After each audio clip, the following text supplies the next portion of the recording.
In this video, we're going to learn about atomic structure. So, once upon a time, John Dalton proposed that the atom is the basic building block of all matter. However, he didn't know about there being any subatomic particles. Later on, we learned there are protons, neutrons, and electrons, which is all we're going to talk about in chemistry. So later on, after Dalton, J.J. Thomson proved the existence of electrons as something smaller than atoms in what's called the cathode ray tube experiment.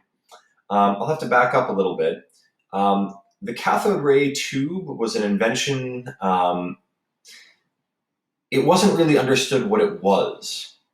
There would be these beams of cathode rays, and they looked like light, but they weren't light. And Thomson first proved this by taking a cathode ray tube and putting a metal cross into it and looking at the shadow that came behind the cross. If it had been light that was going through, then the edges of the shadow would have been a bit fuzzier. They wouldn't have been very sharply defined.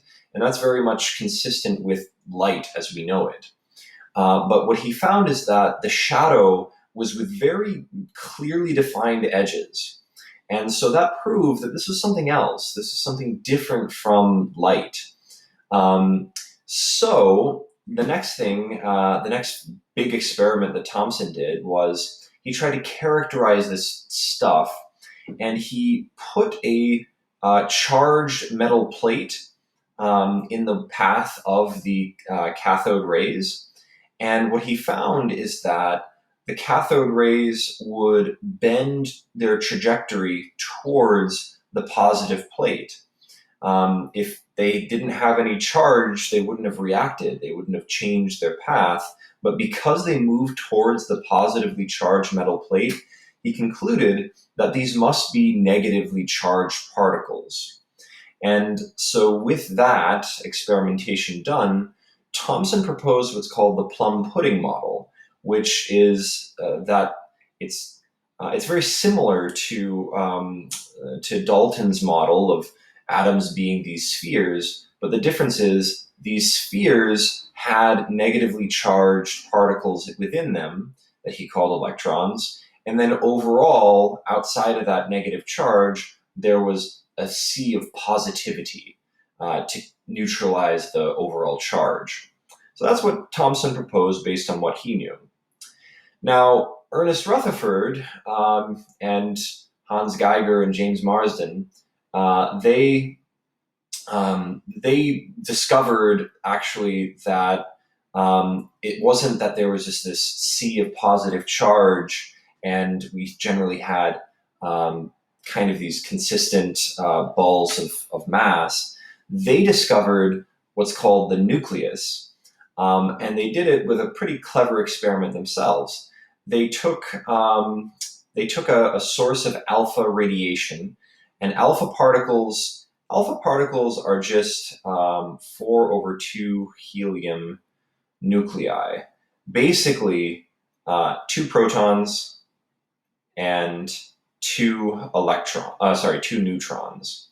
So those are what the alpha particles were. And if you study radioactivity, you'll find that anything that releases alpha radiation, that goes through alpha decay, it just is releasing particles that are 2 protons and 2 neutrons coming out of the nucleus.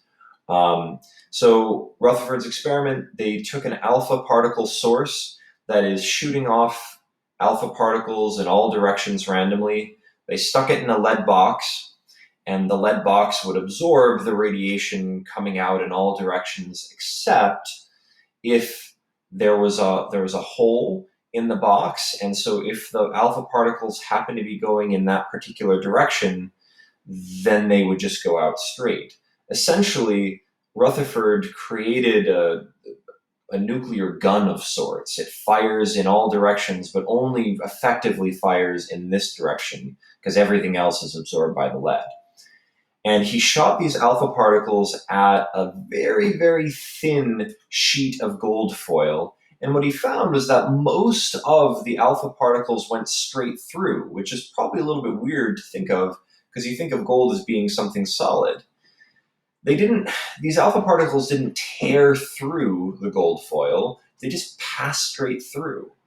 And that would be consistent, perhaps, with the Thompson model of the atom, if atoms were more or less penetrable by these alpha particles and they could go straight through.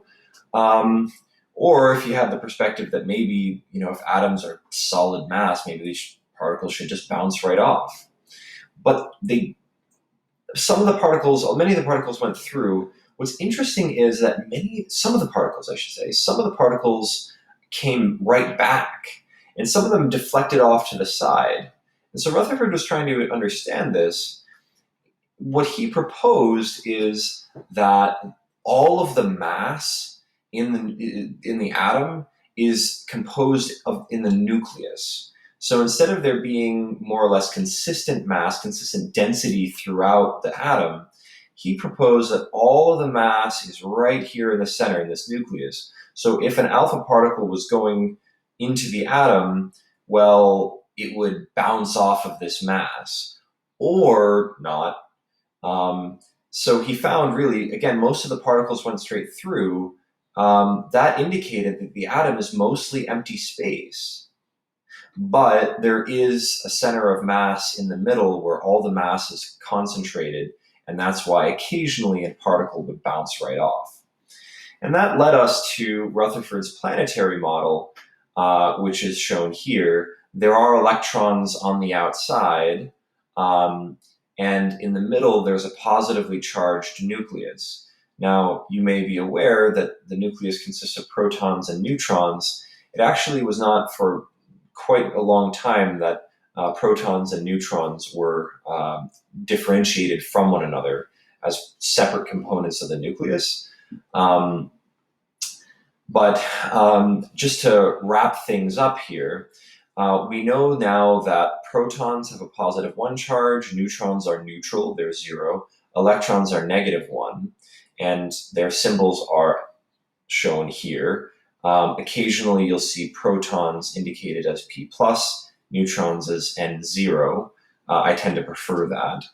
And then their relative masses.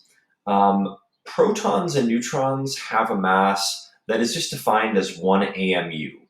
AMU meaning atomic mass unit.